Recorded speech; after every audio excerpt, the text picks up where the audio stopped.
Olá, meu amigo, você que acompanha o meu canal, aqui estou eu, Nelson Júnior, apresentando a terceira e última parte do curso Guitarras, Pré-Produção e Produção. E você que está aí acompanhando, apoio da Tia Flex, vamos lá e vamos tentar, vamos finalizar a coisa de uma forma que fique super claro para vocês.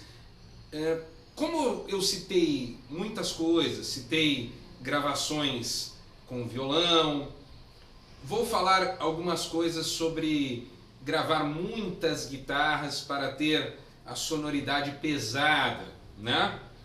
Quando você quer uma sonoridade com mais peso, ao gravar muitos canais, você tem três maneiras de pensá-lo. Guitarras diferentes em LR, muitas guitarras tocando a mesma coisa e aberto, totalmente à esquerda, totalmente à direita, um pouquinho mais para lá, um pouquinho mais para cá, tal, é alguma coisa centralizada que vai estar dando uma massa sonora incrível nisso tudo, né?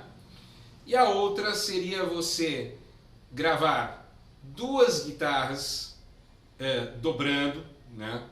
E você fazer uma no meio que seria uma guitarra boba, ou fazer mais para um lado ou mais para o outro.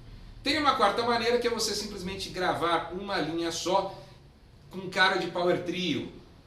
E aí você tentar conseguir o máximo da massa sonora, tendo na mesma execução diferentes captações. Então, uma de ampli, outra em linha, outra do microfone ambiente, outra com o microfone na boca do ampli. E aí você tenta construir um global de uma execução só, para que aquela execução bem feita dê um corpo suficiente para uma única guitarra. Isso se você quiser soar power trio. Mas existe uma liçãozinha de casa para você, que foi postada esses dias por mim e vai servir para avaliar como funciona o desenvolver de uma gravação quando você tem uma ideia. Então, eu postei uma música no canal, tá? Não é um videoclipe, é simplesmente uma música, tá lá. E tem umas explicações sobre ela, ela se chama Geração que Vem. Ela foi gravada durante a época dos ataques do PCC em São Paulo. Eu estava num conservatório, estava lá, e conforme eu ia vendo o que estava acontecendo e tinha aquele clima, pais chegando com os alunos meio nervosos, pais cancelando para não sair na rua, para não levar os alunos na escola, os outros professores com medo de sair no fim das aulas, alunos que iam sozinhos para casa e de repente começou essa bagunça, aqueles ataques todos, todo mundo nervoso. Quando isso começou e aquela coisa de ataques, policiais sendo mortos, eu comecei a construir os acordes pensando no que, né? Criando coisas, aquela coisa de quarta aumentada, né? Para dar aquela intenção de tensão, construindo tudo isso com uma cara menor, é óbvio, deixando tenso. E quando eu levei essa sequência de acordes para casa, eu comecei a pensar numa coisa maior, porque a letra me veio à cabeça e eu pensei em algo para cima, porque esse tipo de coisa que eu pensei na letra era um clima de esperança. Então veja bem, uma intenção emocional fez com que eu criasse uma música que passava uma determinada emoção. Cheguei em casa, fui elaborando o resto da música e cheguei num refrão que era para cima. Gravei uma série de guitarras, né, pensando a guitarra limpa, tal. Gravei uma guitarra pesada, mas o refrão eu deixei super para cima, super com cara de maior mesmo. Porém, no final da Geração que Vem, eu ouvia aquele refrão, mas eu pensava, poxa, aquele começo ele é legal, ele apareceu uma única vez e ele tem um tema menor, rola uma quarta ali e tal, a intenção do tema. Poxa, o que é que eu preciso fazer? Se eu sobrepusesse, é assim, eu no vídeo eu falei que eu sobrepus acordes maiores e menores, mas não é bem isso, né? É que como eu precisava explicar de forma rápida e tal, eu não fui muito didático ali não, com relação ao que eu fiz. Então quando você ver esse vídeo e ver a explicação lá, eu sobrepus acordes maiores e menores no final, não é isso que foi feito. A única coisa é que eu não tinha como explicar de uma forma mais didática o que é que aconteceu. Como a música ela se desenvolveu, tinha uma série de loopings eletrônicos, tinha uma série de intenções desse jeito, chegou no final, putz, agora eu preciso fazer uma coisa diferente, e aí eu construí o refrão, e o refrão ele vai indo até que ele termina, só que eu sobrepus o tema menor do início, que ele obviamente sobre o refrão, que não é a mesma base do tema inicial, ele soa diferente. Então no início ele tinha uma sonoridade e aí aquele menor vai soar diferente. Ele vai soar modal e vai soar diferente. E vai dar uma intenção totalmente oposta ao que acontece no início. Ah, explica aí o que você fez modalmente. Nós estamos falando com relação à gravação de guitarras, pré-produção e produção. Eu preciso focar nas questões mais básicas para que vocês entendam.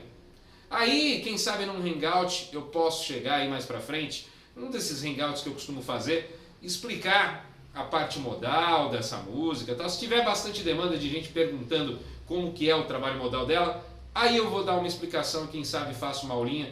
Mas nessa parte de pré-produção e produção eu preciso focar e vou focar agora, que é o seguinte: você gravou a guitarra inicial, tá lá rolando a produção do negócio, aí putz, eu preciso disso no final. Você já tem gravado no início, você sobrepõe e testa, e é exatamente isso que eu fiz. Eu testei o menor sobre o maior e realmente começou a briga entre a esperança e a desesperança, e na verdade a esperança ganhando, porque aquele tom menor, como eu não estava lidando com a mesma tônica, com o mesmo centro tonal, eu estava lidando com ele numa outra questão, aquele mesmo tema deixou de ser menor, passou a ser modal, e aí ele encaixa-se na intenção do que está acontecendo no refrão de uma outra forma. Tá? Vai ser bem legal se vocês tiverem curiosidade para a gente debater a parte teórica. Porque na parte prática, se vocês quiserem a parte teórica, como eu disse, façam assim, me escrevam por e-mail, escrevam nos comentários, e aí eu já falei, eu faço um hangout explicando sobre essa música especificamente, e aí eu faço parte a parte e ainda atendendo perguntas ao vivo. Pois bem, quando você experimenta, você tem as linhas bem gravadas, você tem que se apoiar na tecnologia. E a tecnologia, ela deve ser apoiada exatamente nesse ponto, onde você, num determinado transcender da tua obra, pode revisitá-la da maneira que você bem entende. Você pode chegar e falar assim, putz, eu vou dar uma olhada aqui, eu vou fazer isso desse jeito, eu posso experimentar. Você pode fazer o que você bem entender, desde que você se permita. Mas para você se permitir, o que você precisa fazer? Precisa ir lá e ter o take bom, ter tudo muito bem gravado, né?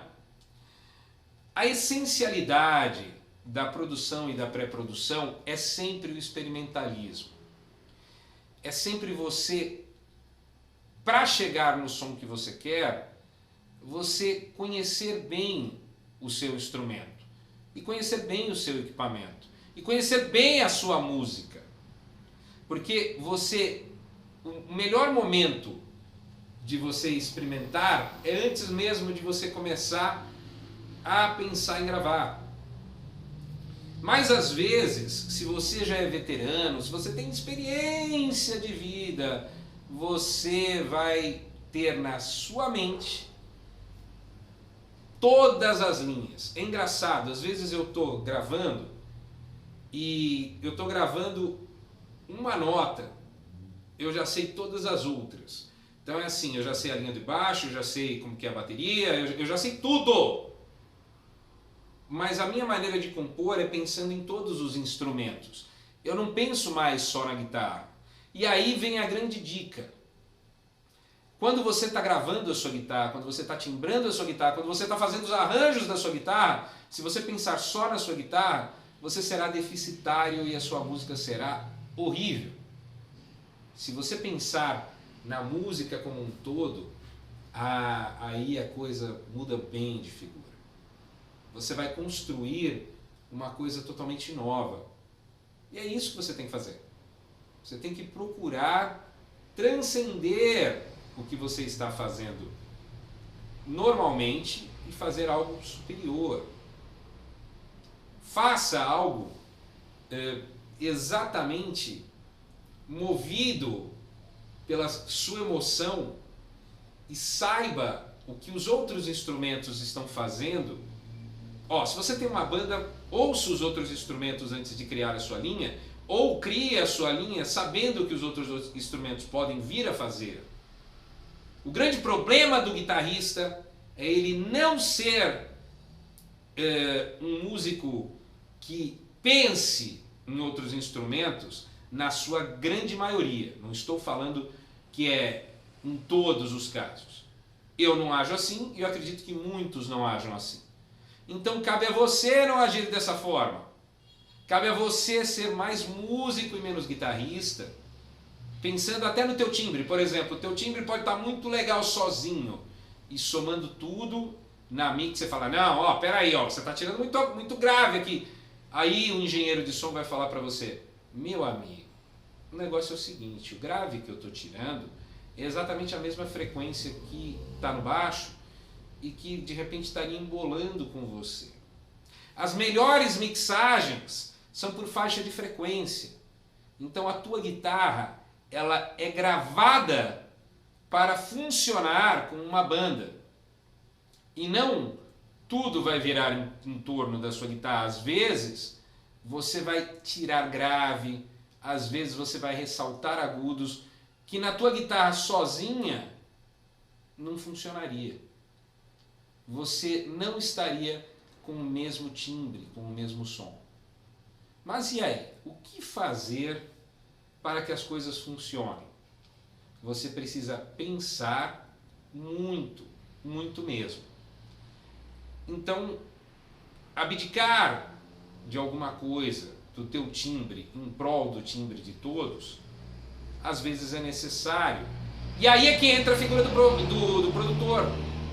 O produtor, se você não tem a capacidade de entender essas coisas, o produtor tem. E o produtor, ele vai ouvir o som e ele vai limar as frequências, se ele realmente é um produtor, né? Porque tem produtor que vai chegar para o engenheiro de som e falar, olha, deixa um pouco mais assim, né? Vai fazer um sinalzinho com a mão e o cara vai chegar e vai se virar para deixar o som de vocês legal. Você pode, de repente, tendo um engenheiro de som, você fala, eu quero que apareça mais isso, mais aquilo, um cara bom para mixar, né?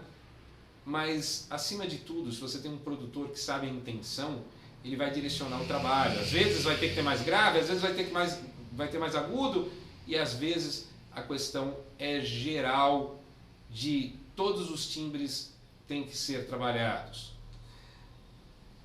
Uma grande produção vai ter muito mais tempo processando cada peça da bateria, né? E existem grandes produções, às vezes, que captam tudo de uma forma muito natural. Temos uma guitarra muito bem gravada. Vocês já ouviram a música Hip Today do Extreme? Se vocês notarem, é uma música crua. Aquele álbum inteiro é cru. É uma música com cara de power trio. O álbum inteiro foi gravado com cara de power trio. Então você vê o baixo mais de um lado, a guitarra mais do outro. Às vezes, a captação, mesmo que eles não tenham captado ao vivo, eles captaram para soar assim. embora toda a captação daquele disco tem cara de ser quase que uma banda ensaiando muito bem gravada. Então é muito importante que você saiba a intenção que você quer passar para quem está te ouvindo, tá? Mas acima de tudo a tua criatividade. Voltando na música que eu estava falando, na geração que vem, ela tem uma série de loopings eletrônicos, ela tem um trabalho com a mixagem, que a voz teve uns delays e tal. Eu não trabalhei corrigindo a afinação porque esse cara canta muito, tá? Diego Ciano canta muito, mas eu trabalhei numa questão de, às vezes, deixar a voz repetindo partes, trabalhando com cortes e tal, e a timbragem da guitarra, bem como o volume dela, é recuado. Poxa, por que você vai dar ela de exemplo? Tá falando de guitarra? Pois bem, no conceito daquela música, o solo não podia estar tão na frente quanto o ritmo, quanto todo o resto. Existem músicas que você estoura o solo na frente, tem músicas que você apenas o deixa para soar.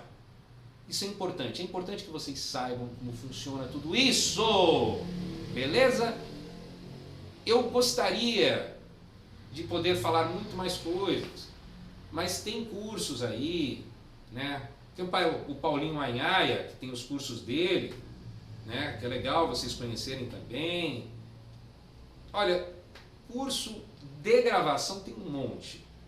Agora, é interessante vocês pegarem as manhas, tanto de como buscar o seu som, como a coisa conceitual, que é o que eu procurei dar nesses 3 vídeos, nesse pequeno curso, para que vocês façam o melhor possível, tá bom? Então, eu espero que vocês tenham gostado, apoio Tia Flex aqui conosco, e até mais, meus amigos, tudo de bom!